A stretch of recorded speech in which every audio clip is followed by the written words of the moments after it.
Saturday afternoon எப்போவுமே chicken வாங்கினாலே என்னையே சமைக்க சொல்லிடுவாங்க. எப்போ செஞ்சாலும் நல்லா வர டிஷ்னா அது சிக்கன் தான். நார்மலாக செய்கிற மாதிரி தான் செய்யலான் இருந்தேன். மார்னிங் லேட்டாக தான் எழுந்தோம். பிரேக்ஃபாஸ்ட் சாப்பிட்டு அப்படியே கொஞ்ச நேரம் ஃபோன் பார்க்கலான்னு பார்த்துட்டு இருந்தேன். பார்த்தா அதுக்குள்ளே மணி 12 ஆயிடுச்சு.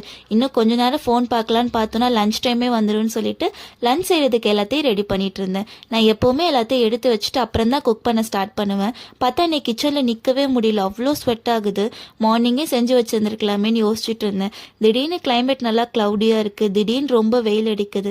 வர வர நம்ம சென்னை கிளைமேட்டை ப்ரிடிக்டே பண்ண முடியல. ஜூஸ் ஏதாவது குடிக்கணும்னு தோணுச்சு. சரி அப்படியே சைடில் ஜூஸ் போட்டு குடிச்சிடலான்னு பொம்மகிரானட் ஜூஸ் போட்டுட்டு இருந்தேன்.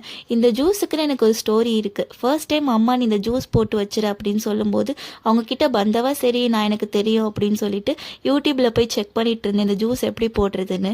இப்போ நினச்சா ஃபன்னியாக இருக்குது. இந்த மாதிரி உங்களுக்கு ஏதாவது ஃபன்னி ஸ்டோரி இருந்தால் கமெண்ட்டில் சொல்லுங்கள்.